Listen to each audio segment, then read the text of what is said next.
Cek cek cek 1 2 3 cek. Selamat datang di Siniar Kata Theo atau podcast Kata Theo. Masih bersama saya Theo tentunya. Namanya Kata Theo ya. Oke. Episode ke-9. Di episode ini saya nggak sendiri. Kali ini ada bintang tamu guys. Ya nggak sih sebetulnya karena hari ini anak nggak dititipin ke daycare, ke penitipan anaknya lagi di rumah. Jadi sembari mengasuh anak, kita harus tetap bisa produktif, kita harus bisa tetap berkegiatan. Salah satunya adalah bikin siniar ini. Nah, biar ada kaitannya dengan bayi, topik kita kali ini adalah 15 tips merawat bayi baru lahir, Bunda perlu tahu. Hihi, asik. Nah, di topik kali ini tentu 15 tips bukan dari saya. Saya tidak ahlinya. Saya tidak ahli dalam merawat bayi. Apalagi tahu sendiri kan dulu niatnya waktu di rumah, enak nih ngerawat anak di rumah, nggak perlu dititipin. Saya akan mengasuhnya, memberi makan, bermain. Ternyata susah, minta ampun. Ya dititipin kembali akhirnya si Geva. Nah, akhirnya sekarang sambil kita bermain dengan Geva lagi makan nih, jadi dia nggak ada suaranya, aman. Ini lagi agak tenang. Beruntung hari ini agak tenang Geva. Kita akan membahas 15 tips merawat bayi baru lahir, Bunda perlu tahu. Tentu saya bilang tadi bukan pengalaman saya, ini saya ambil dari haibunda.com. Dari nama websitenya cukup valid buat bunda-bunda sekalian sebagai tips bagaimana merawat bayi. Walaupun Geva sendiri bukan tergolong bayi baru lahir ya. Udah, Geva umur berapa? Nah, Nyoha. Bentar, saya geser saya. Geva umur berapa?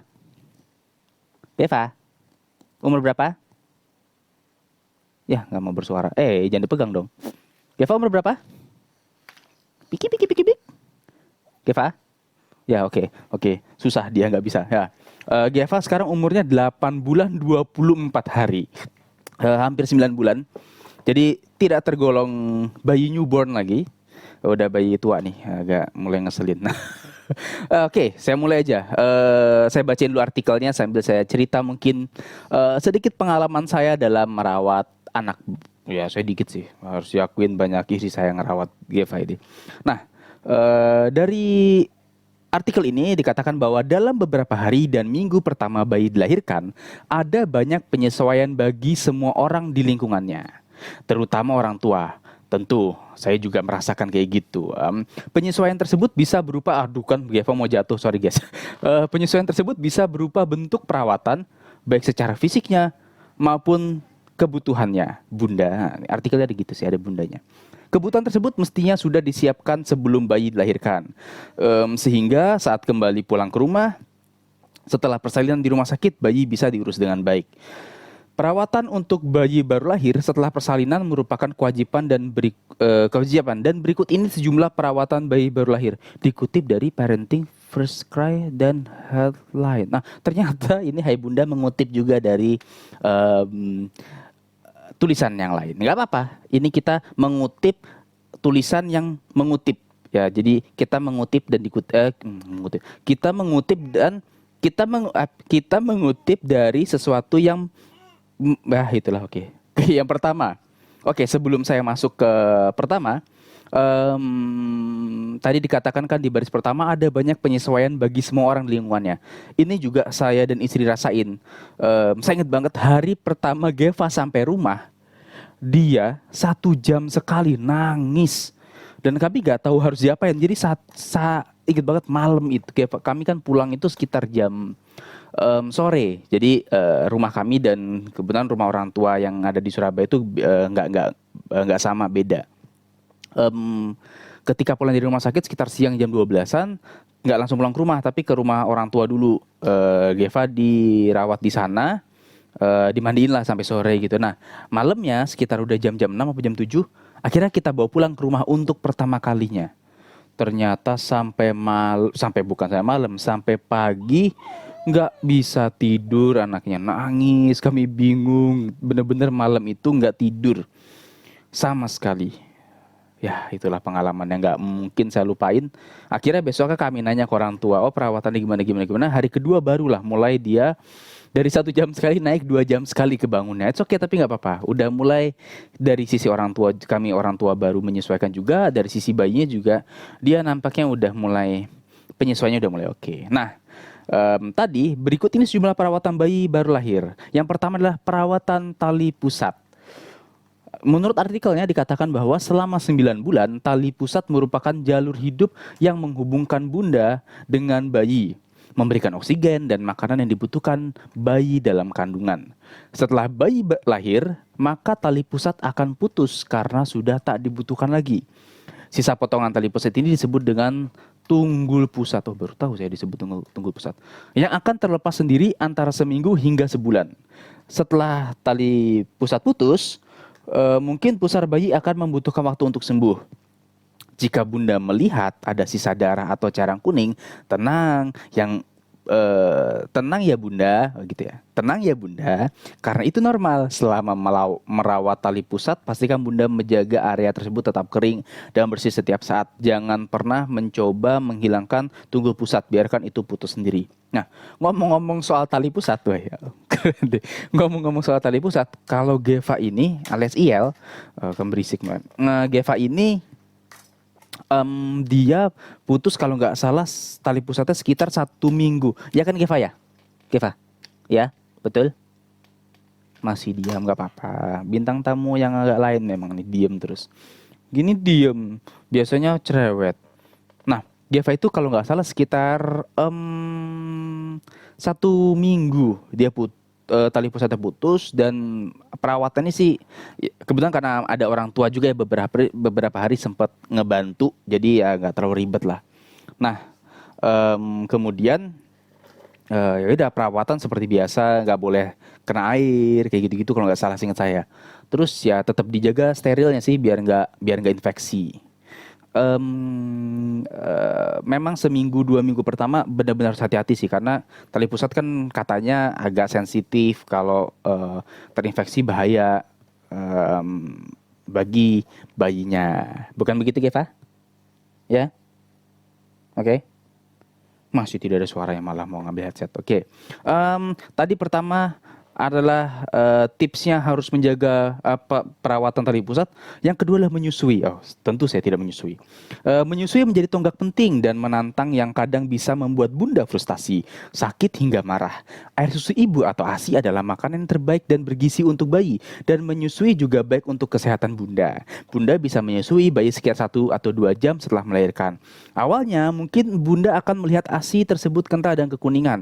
Itu adalah susu yang sangat bergizi dan sehat yang disebut kolostrum. Kolostrum sangat bermanfaat untuk bayi karena mengandung antioksidan dan protein. Pikir agak aneh juga ya, bapak membahas soal menyusuin. It's okay, namanya juga artikel. Namanya juga belajar ngomong, it's okay. Saat menyusui, pastikan posisi bunda bagian nyaman. Oke, ya, mulai berisik. Bagus, ngomong-ngomong, bagus. Biar percaya orang memang ada bayi di sini. Oke, bagus, terus. Nah, ada bayi yang membutuhkan susu formula saat baru lahir. Mereka membutuhkan 60 hingga 90 mili setiap kali. Oke, ada artikelnya yang cukup panjang, itu saya skip. Tapi intinya, kalau untuk pengalaman kami, istri saya awal-awal memang seingat saya itu sempat seret atau nggak lancar ASINya, tapi akhirnya lama-kelamaan lancar juga. Dan nah, ini karena istri saya waktu itu kembali masuk bekerja, jadi kami ngakalinnya kayak orang-orang kebanyakan sih, di pompa terus dimasukkan ke freezer, biar kalau Geva kan dititipin, jadi dia tetap bisa mengkonsumsi ASI ibunya. Dan sekarang sih udah, walaupun 8 bulan, istri saya secara singkatnya sempat sakit, jadi ASINya sempat tidak keluar sampai dengan sekarang. Jadi mau nggak mau Geva sendiri minumnya adalah susu formula, ya kan Geva? Betul ya? Ya nggak? Ngomong dong, jangan diem dong. Pik. Oke, nggak mau ngomong. Oke, nggak apa-apa. Talinya tarik. Nah, di sekarang udah mulai makan bubur sih, udah mulai. Tapi di beberapa bulan lalu kami baru mengetahui bahwa ada Geva ini dia alergi susu sapi.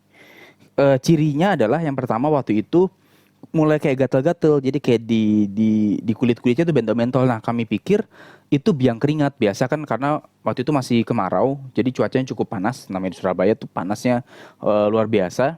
Kami pikir itu adalah apa namanya biang keringat. Jadi udah kami kasih salep, kami kasih bedak gitu. Ternyata em, oke. Nah, aduh, ternyata sorry dipegang Geva. Ternyata alergi akhirnya berganti dengan susu kedelai, ya kan Geva ya? Betul kan? Betul nggak? Ngomong ngomong. Oke nggak mau ngomong, oke nggak apa-apa. Itu soal dunia susu. Nah, yang ketiga setelah bahas masalah menyusui adalah napas pertama bayi. Baru tahu nih, napas pertama bayi. Saat di dalam kandungan, bayi tidak perlu khawatir tentang bernapas. Namun setelah kelahiran, paru-paru bayi yang sebelumnya dipenuhi cairan sekarang dipenuhi udara. Perubahan mendadak ini pasti akan menyulitkan bayi baru lahir sehingga napas pertama bayi biasanya tidak teratur dan kalau ngos-ngosan, namun tak perlu khawatir selama napas bayi masih stabil itu tetap normal. Saya agak lupa sih, Geva, lu napasnya nggak teratur? Hmm. Teratur nggak? Nah, oke. Oh ya, teratur. Gitu. Dan selanjutnya adalah tes Apgar. Tes Apgar. Oke. Tes Apgar merupakan tes pertama yang dilakukan oleh dokter pada anak untuk memastikan bayi normal. Apgar itu adalah activity, pulse, grimace, appearance, dan respiration. Oke, Apgar disingkat. Semua itu diuji akan diberikan skor. Oke, oh berarti ini harusnya tes yang ketika bayi benar-benar lahir masih di rumah sakit atau di bidan gitu ya, dicek apakah secara activity, pulse, grimace, appearance, dan respirasi ini normal. Selanjutnya adalah menimbang bayi. Kebanyakan bayi baru lahir memiliki berat antara 2 sampai 4 kg. Bayi baru lahir biasanya turun bobotnya selama seminggu setelah pasca melahirkan karena banyak cairan tubuh yang hilang selama waktu itu. Namun bunda akan melihat peningkatan berat badan bayi setelah 1 minggu atau lebih. Geva sendiri untuk dulu Geva beratnya berapa waktu lahir? Ingat nggak? Oh ya, Geva itu kalau nggak salah beratnya 2,8 apa 2,9, saya lupa, pokoknya nggak nyampe 3 kilo lah. Dan cukup kecil juga badannya, ya kan Geva ya? Betul nggak? Uh, em, beratnya sekitar nggak nyampe 3 kilo sih. Dan memang tergolong normal sesuai dengan kayak artikel ini bilang kan beratnya antara tenang. Beratnya antara 2 sampai 4 kilogram dan nggak perlu khawatir sih memang sekarang juga nggak gemuk-gemuk banget tapi nggak kurus lah badan. Untuk Geva sendiri badannya ideal. Memang pengaruh dari asupan yang dia makan, kayak sekarang udah bisa makan bubur, terus ada biskuitnya nih untuk usianya dia. Mau dipegang lagi mic-nya. Mau usianya dia gitu. Ya untungnya dan Geva ini nggak terlalu sulit buat makan Geva, ya kan? Ya enggak? Bagus, pintar. Nah, selanjutnya setelah soal menimbang bayi, kotoran pertama disebut dengan mesonium yang berbeda dengan feses, namun itu normal bayi saat dalam kandungan banyak menelan cairan sehingga kotoran pertamanya mungkin tidak berbeda. Biasanya kotoran bayi menjadi normal dalam waktu 1 atau 2 minggu. Jika bunda tak melihat mesonium setelah lebih dari 24 jam, kemudian terjadi penyumbatan usus, bunda harus segera berkonsultasi dengan dokter. Saya lupa sih Geva. Dulu Geva ada Geva dulu ada mesonium. Ada juga. Dia ingat sekali Ki. Gak tahu sih, saya nggak merhatiin. Oke, next, kulit dengan kulit. Kontak kulit dengan kulit sangat penting untuk bayi. Sepanjang kehamilan bayi merasa nyaman dalam rahim, ya. Tetapi setelah kelahiran diperlukan kontak kulit dengan kulit bunda dan buah hati. Dulu kayaknya saya kan waktu istri saya lahiran normal. Saya kebetulan di dalam lebih tepatnya terjebak sih karena istri saya kan kontraksinya agak lambat, jadi harus disuntik di belakangnya itu, dirangsang lah, disuntik itu.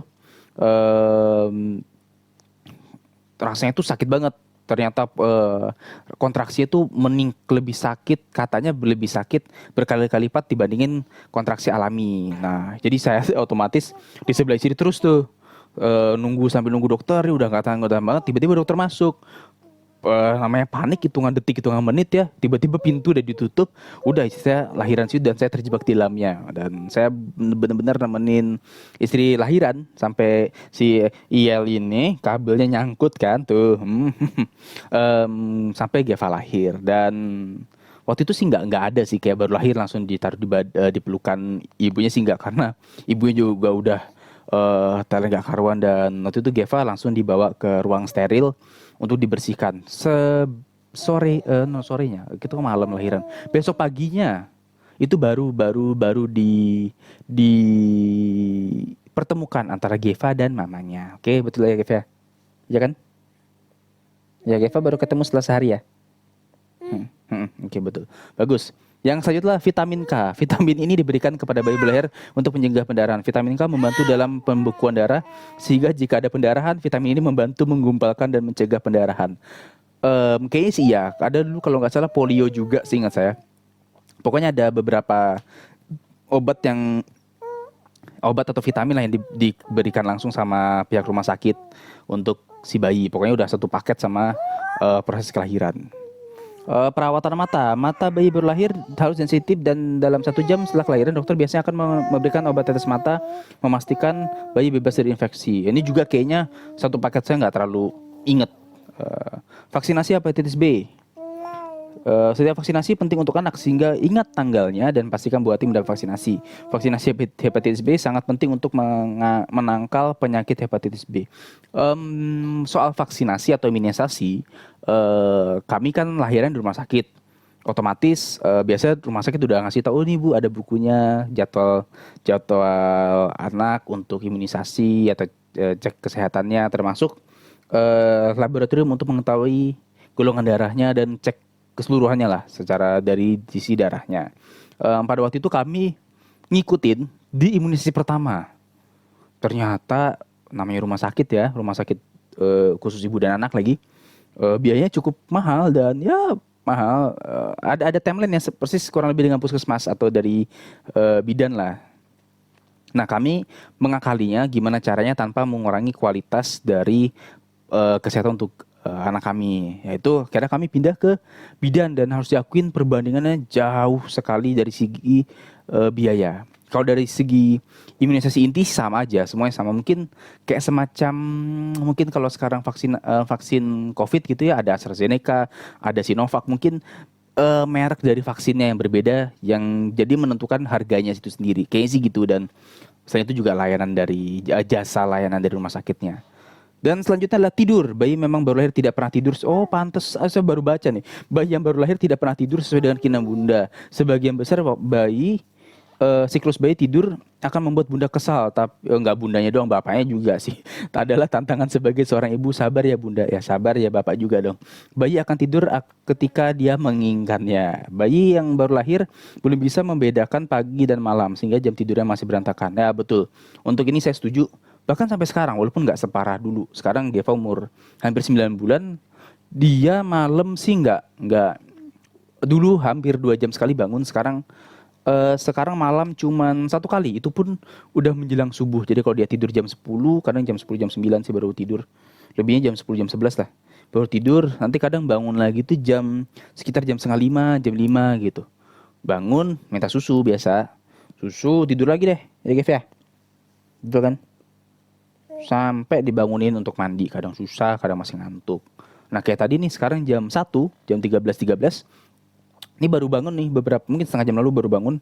Dari tadi pagi dia tidur sekitar jam 8:30, habis makan jam 8 tadi, 8:30 minum susu, terus tidur, baru bangun setengah jam lalu. Jadi cukup lama sih, memang bener-bener jamnya memang namanya bayi ya, jadi tidurnya suka-suka lah.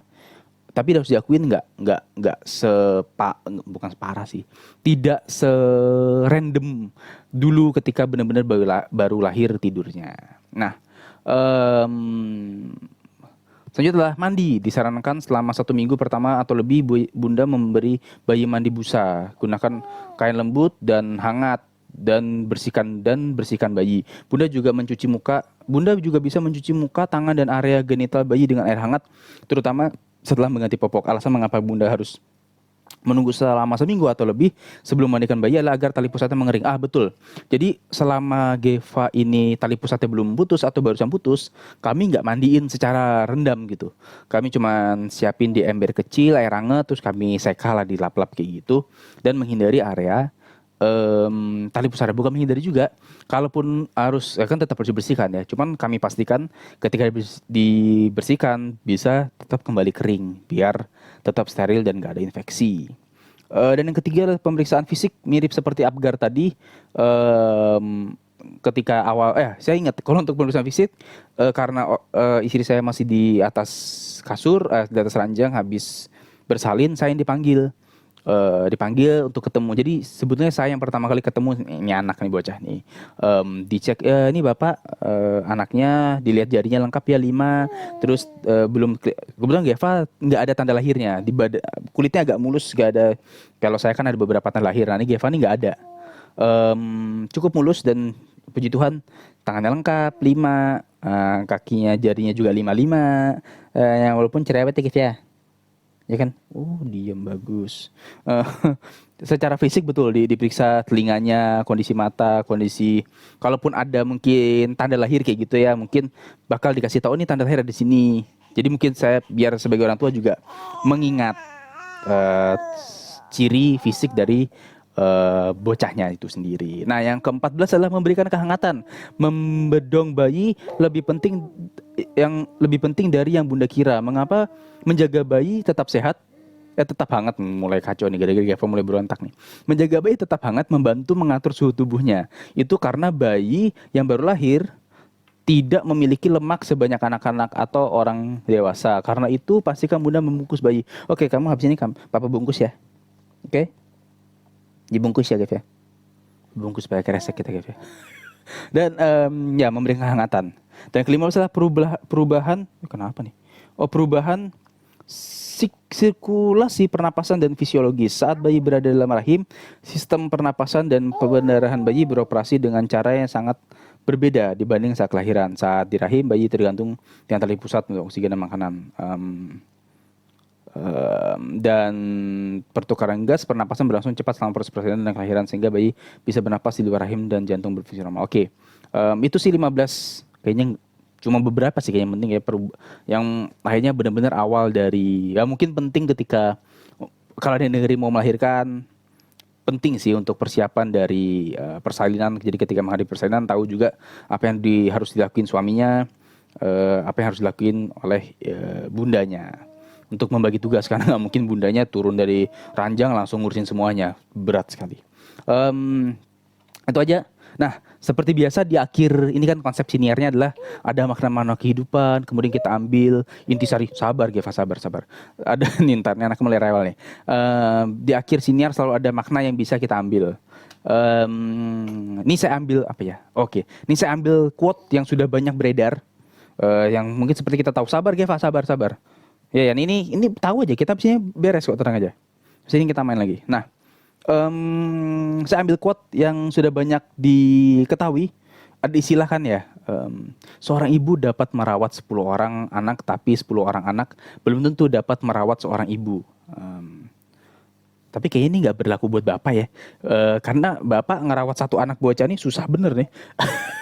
Dan kayaknya anaknya juga kalau saya tua nanti nggak mampu banget ngerawat saya. Kayaknya saya suka kelayapan, suka jalan. Nah, oke, gitu aja. Gevanya udah mulai bergerak menggeliat kesana kemari.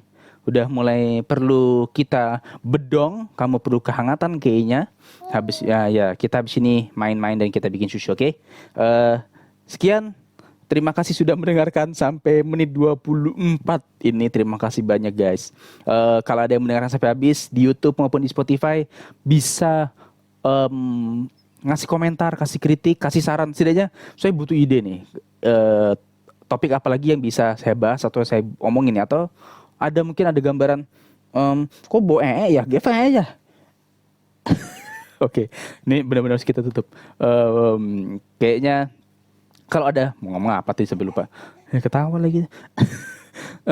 Kalau ada ide, saran topik atau konsep podcast kayak gimana, bisa komentar, bisa kirim DM di @kata.teo.